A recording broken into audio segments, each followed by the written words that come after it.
The organization functioned with precision, at least in visible dimensions. Schedules were respected. Reports were submitted within defined intervals. Meetings began at their assigned minute and concluded without public friction. There were no raised voices in corridors, no overt rivalry, no theatrical resignations. From a distance, the institution projected discipline. It resembled stability.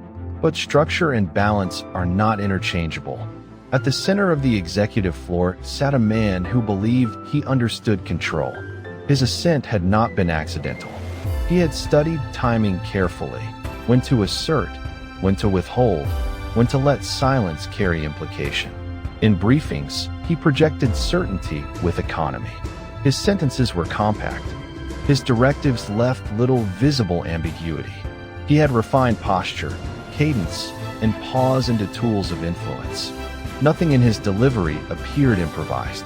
Yet privately, the foundation beneath that authority was less structural than he assumed. It was approval. He monitored rooms constantly, not through nervous gestures or restless movement, but through calibrated perception. He registered micro-reactions, the shift of shoulders, the narrowing of eyes, the length of silence before a response. He adjusted tone accordingly. When executives leaned forward, he expanded explanation. When they stiffened, he softened emphasis. When energy dipped, he accelerated pace. He regarded this flexibility as strategic intelligence. It was adaptation. Adaptation, when rooted in conviction, strengthens authority. Adaptation, when rooted in perception, slowly erodes it. Across the long conference table sat another presence. Not louder, not more senior, not visibly more influential, but distinct. He spoke infrequently. When he did, his words did not decorate discussion. They narrowed it. He allowed proposals to unfold fully before intervening. He did not interrupt. He did not signal impatience. His silence was neither agreement nor hesitation. It was evaluation. The first man interpreted this restraint as passivity. In discussions, he accelerated quickly, assuming the silence signaled either consent or lack of preparation. He filled pauses with additional rationale, additional data, additional framing. Momentum gathered behind him. Heads nodded. Slides advanced. Then, at a precise moment, never premature, never delayed, the quiet figure would isolate a structural vulnerability within the argument. Not emotionally, not combatively, simply with clarity. He did not attack the presenter. He adjusted the premise. And when premise shifts, outcomes weaken. There were no visible confrontations, no open rivalry. Meetings concluded with the same outward civility as before. But something imperceptible had tilted. The first man sensed it not through criticism, but through tempo. Decisions that once moved decisively began to pause after that measured voice entered the discussion.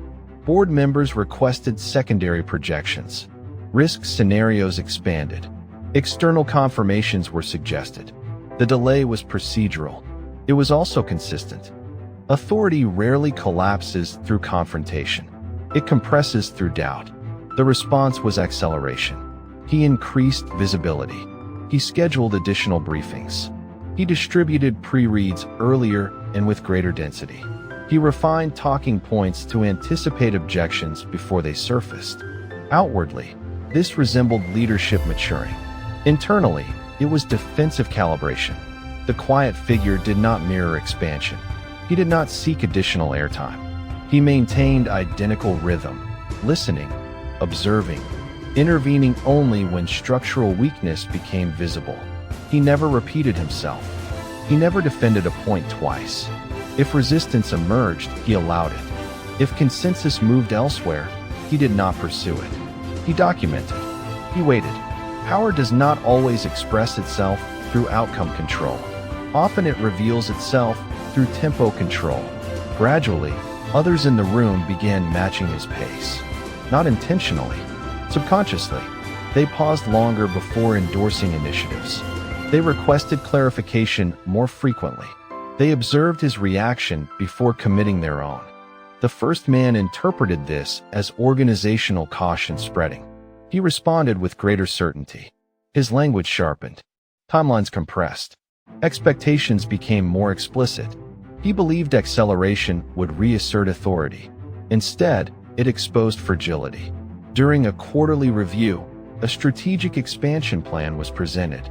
Data appeared comprehensive. Market forecasts projected upward mobility. Risk categories were assigned mitigation protocols. The presentation carried disciplined confidence. The room leaned toward approval. The quiet figure waited until the final slide. He asked one question, not about revenue, not about competition, not about valuation. Dependency. A single supplier embedded within the growth model had not undergone independent stability verification. The question was not accusatory. It was technical. Was reliance based on external validation or internal confidence? The answer referenced historical reliability and long-term relationship strength. It did not reference independent confirmation. Silence followed, not dramatic, but analytical. A brief adjournment was requested. The expansion was not rejected. It was postponed. In the corridor afterward, composure remained intact. The first man spoke evenly. He described prudence. He framed delay as responsible governance. But internally, recalibration began. He reviewed transcripts privately. He analyzed his phrasing. He mapped energy shifts across meetings. A pattern emerged. Rapid assertion, broad alignment, targeted question, momentum slowdown. The sequence repeated with mechanical consistency. He considered direct engagement, a private conversation to clarify alignment. He postponed it. Confrontation validates relevance. Instead, he adjusted approach. He reduced initial declarations. He invited scrutiny earlier. He embedded his own version of destabilizing questions before they could be introduced externally. For a brief period, effectiveness returned. Meetings regained fluidity. Interruptions decreased. Decisions moved faster. But adaptation rooted in reaction carries structural limits. The quiet figure observed the shift without acknowledgement. He did not resist the new format. He allowed the first man to demonstrate awareness. Then he altered the intervention point. Instead of challenging content, he questioned process. Not frequently. Only when procedural compression threatened oversight. He referenced compliance timelines. He noted review stages bypassed for efficiency. He highlighted institutional protocols requiring extended assessment windows. Factually, without accusation, the room began associating him not with opposition, but with safeguard. Opposition creates friction. Safeguard creates trust. Board members began consulting him informally before meetings. Quietly, individually, they requested perspective, risk calibration, procedural clarity. He did not campaign for access. It formed organically. The first man sensed the shift through atmosphere. Conversations adjusted when he entered certain spaces, not abruptly, but subtly. Email threads lengthened beyond his inclusion. Side discussions emerged prior to official briefings. His response was insulation. He consolidated advisory input within a narrower circle. He streamlined communication channels. He reduced open forums. Structurally, efficiency increased. Psychologically, perspective narrowed. Authority sustained through insulation becomes brittle. The quiet figure did not attempt entry into the inner circle. He did not request inclusion. He allowed information to bypass him when necessary. In formal settings, he continued focusing on structural integrity. When proposals were sound, he affirmed them. When gaps appeared, he exposed them. Always systemically, never personally. Externally, nothing appeared fractured. Projects advanced. Messaging remained coherent. Metrics stayed stable. Internally, gravitational alignment had shifted. The first man retained title. He directed agendas. He spoke first. But authority, in its purest form, had begun responding elsewhere.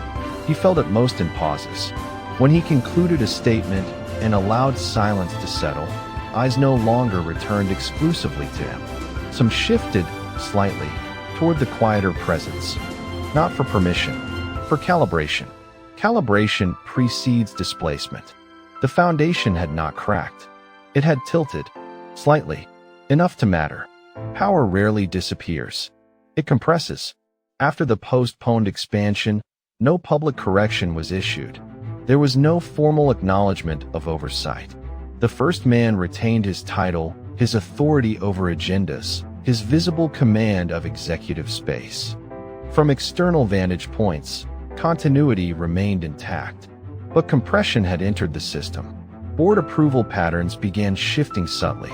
Proposals were no longer evaluated solely on ambition or speed. They were weighed against resilience. Dependencies were traced further upstream. Timelines were examined for elasticity under strain. Financial modeling expanded to include secondary and tertiary contingencies. None of these adjustments were radical. They were procedural. Procedure determines leverage. The quiet figure did not position himself as architect of this shift. He did not claim influence. He did not expand his presence.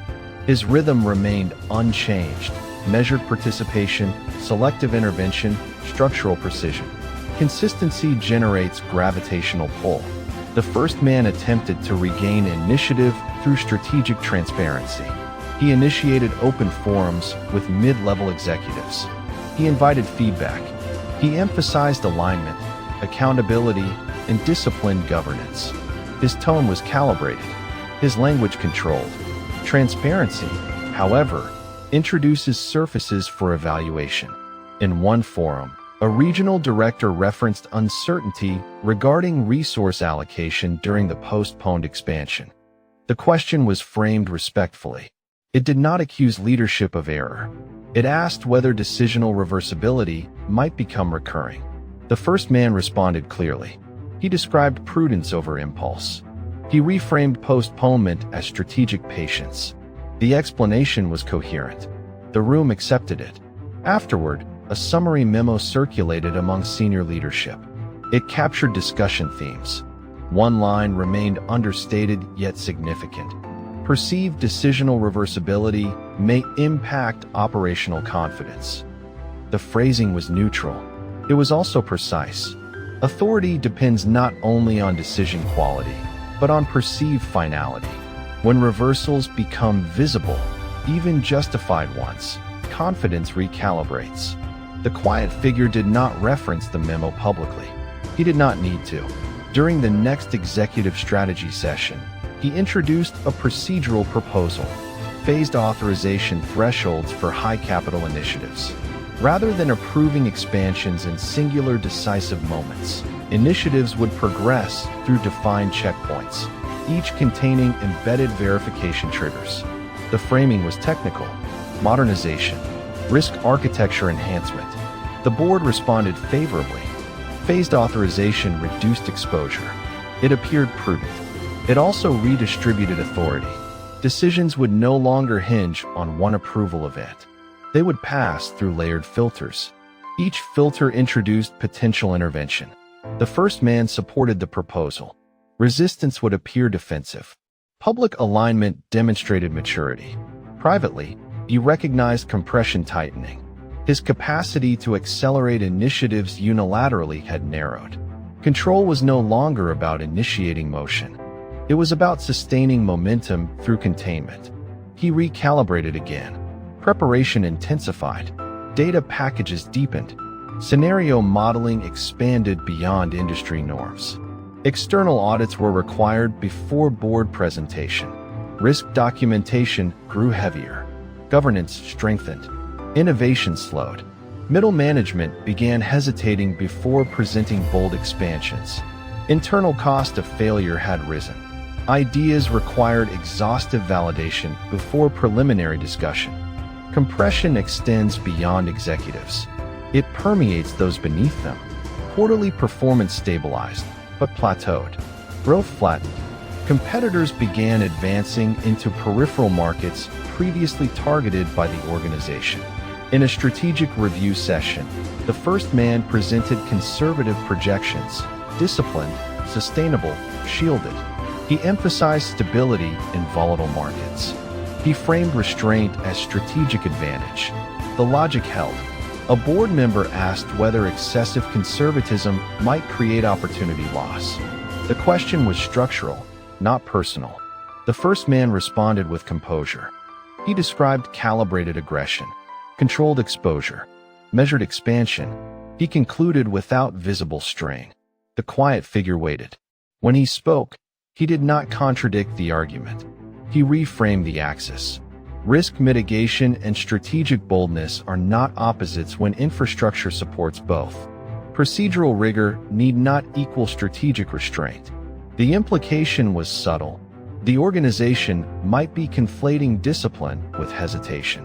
The board requested comparative analysis. Growth under current compression versus recalibrated phased acceleration supported by early-stage verification. A task force was formed. The quiet figure was asked to co-chair. The invitation was not controversial. His prior procedural proposals had gained credibility. His presence signaled balance. The first man agreed publicly. Privately, shared oversight diluted singular command. The task force operated methodically. It did not challenge leadership. It examined systems.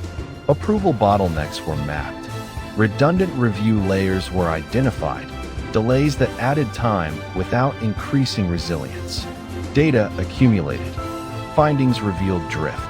Safeguard had evolved into inertia. Compression designed to prevent instability was now constraining capacity. During final presentation, the quiet figure spoke last. He summarized findings without embellishment. No attribution of fault. No implied correction. He described systemic overcorrection following visible postponement. His recommendation was recalibration. Verification earlier in development stages. Board approvals restored to decisional finality. Acceleration supported, not obstructed. The proposal preserved safeguards while restoring tempo. The board approved unanimously. Authority had shifted again, not through confrontation, but through stabilization. In subsequent meetings, sequencing altered subtly. Technical validation questions were directed to the quiet figure before final approval statements moved to the first man. Sequence determines influence. When procedural concerns arise, eyes moved automatically toward him. Not because he demanded it, because he had demonstrated equilibrium. The first man maintained outward composure. He continued leading sessions. His cadence did not waver. Agendas remained structured under his direction. Internally, recalculation intensified. Options surfaced: alliance, marginalization, elevation. Alliance risked formalizing dependency. Marginalization would appear defensive. Elevation could legitimize displacement. He chose delay. Delay under compression increases pressure. External markets intensified competition. A rival announced aggressive expansion into a sector previously abandoned due to postponement. Investors questioned long-term growth narrative. In a private stakeholder briefing, clarity was requested. The first man presented a confident roadmap built on recalibrated, phased acceleration. He emphasized resilience and renewed growth discipline. He performed effectively. Afterward, in a contained executive debrief, one stakeholder asked, "Who ensures equilibrium if acceleration exceeds verification?" The question was contained. It implied guardianship. The room did not answer immediately.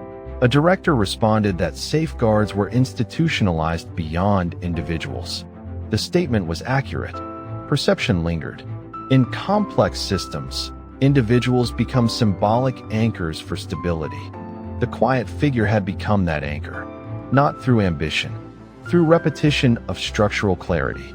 Language across internal communications shifted subtly. Strategic updates referenced collective governance.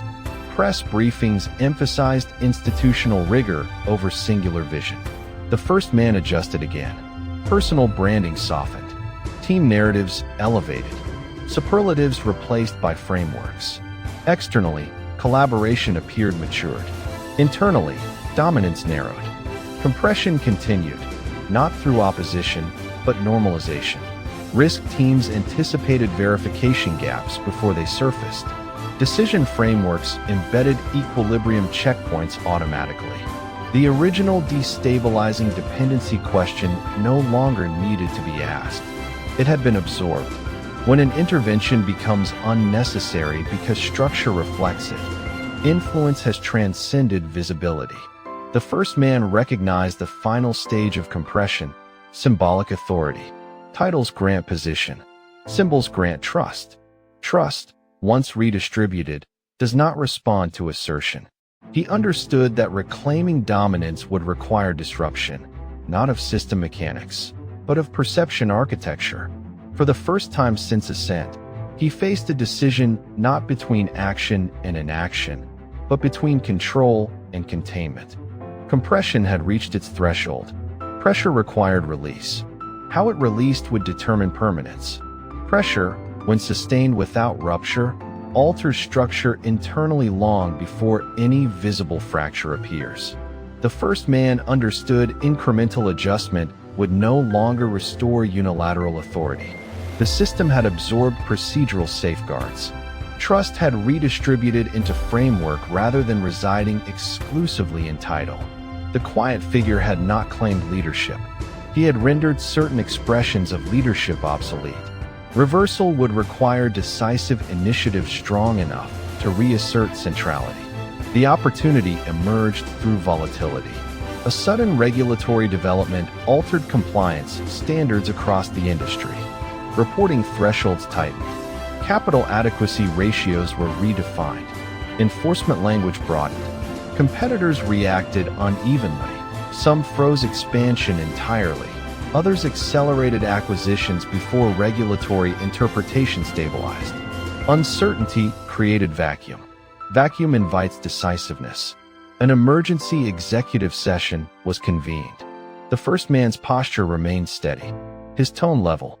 He framed the regulatory shift as manageable but time-sensitive. He outlined a rapid response strategy. Accelerate targeted acquisitions before compliance windows narrowed, restructure internal reserves to meet revised thresholds, and communicate proactive adaptation to investors. The plan compressed timelines significantly. Acceleration had returned. He preemptively addressed verification. Independent counsel had been consulted. Preliminary modeling incorporated revised capital requirements. Risk teams were prepared to operate in parallel rather than sequential review. He had learned from compression. Silence followed, not tense, but analytical. The quiet figure observed documentation carefully. When he spoke, he did not dismantle the proposal. He narrowed one parameter. Had acquisition targets been stress-tested under worst-case enforcement interpretation rather than moderate projections? The distinction was technical. Moderate projections assumed regulatory clarification would stabilize within expected bounds. Worst-case modeling assumed strict enforcement, retroactive scrutiny, and delayed approvals. The first man responded that time constraints limited exhaustive modeling. Strategic windows required calculated exposure. The quiet figure did not counter the necessity of speed. He proposed containment within acceleration. Initiate negotiations immediately. Condition final execution on rapid independent stress simulation within 72 hours. Parallel movement, not blind movement. The board evaluated both trajectories. Immediate full commitment restored decisional dominance to singular authority. Conditioned execution institutionalized verification before irreversibility. They chose the latter. Acceleration would proceed. Within boundary, the first man endorsed the adjustment publicly. He framed it as disciplined boldness under uncertainty. Markets responded favorably. Share price stabilized. Analysts described the organization as proactive rather than reactive. Internally, 72 hours of stress modeling began. The results revealed latent exposure. 2 acquisition targets carried compliance vulnerabilities that could strain capital reserves under strict enforcement interpretation. The strategy itself was not invalid. Its perimeter required narrowing. One negotiation was terminated quietly. The second was restructured under adjusted valuation and compliance guarantees. When final execution returned to the board, the strategy retained acceleration, but bore visible imprint of dual calibration. The first man delivered final approval presentation. His tone remained composed. He described decisive leadership under volatility. He emphasized institutional discipline supporting strategic expansion. He was correct. The acquisition closed successfully. Market share expanded incrementally. Regulatory scrutiny intensified across the industry, validating rigorous compliance architecture. Externally, strength was evident. Internally, transition completed. Agenda sequencing in board meetings shifted subtly. Sessions began with systemic review before strategic proposals. Risk frameworks were foundational rather than appended. The quiet figure's role formalized into oversight of structural integrity across initiatives. The appointment was described as modernization. It institutionalized equilibrium. The first man retained executive title. He remained primary public representative. He articulated strategic vision externally. But decisional architecture no longer flowed exclusively through him. Over time, recruitment criteria evolved. New executives were evaluated not only on visionary capacity, but on calibration discipline. Interviews emphasized scenario modeling, structured dissent, stress tolerance under verification pressure.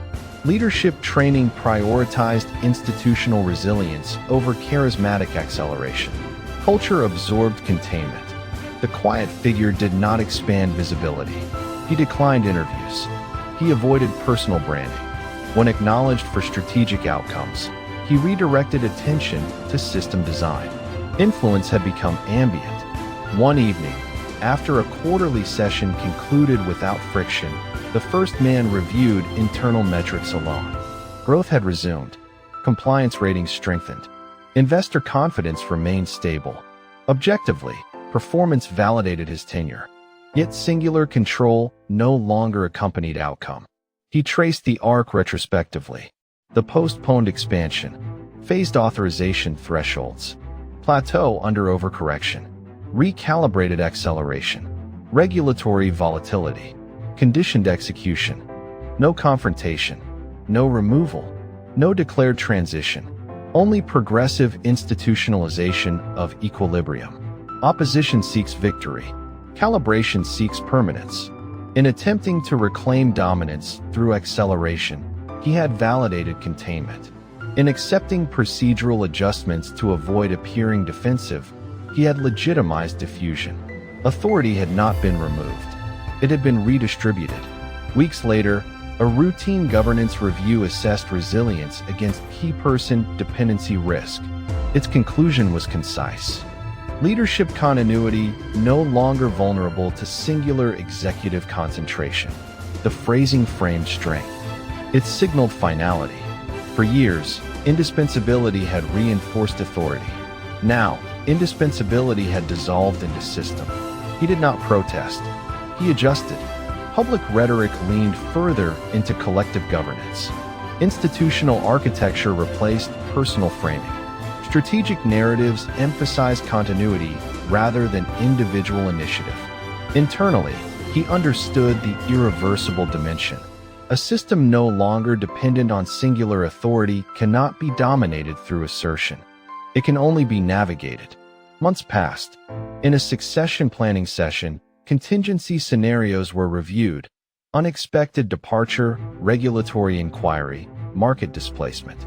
Operational disruption modeled minimal under each scenario. The organization had matured beyond dependency. He listened without reaction.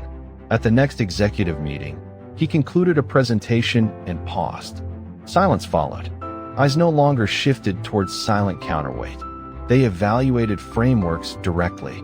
Containment was internalized. The quiet figure closed his folder at session's end. No acknowledgement passed between them. None was necessary. The combination had never been hidden in secrecy. It had been embedded in structure.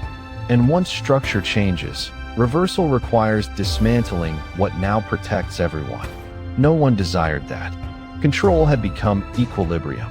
Equilibrium had become permanence. Silence remained. It no longer concealed tension. It confirmed finality. The shift was complete.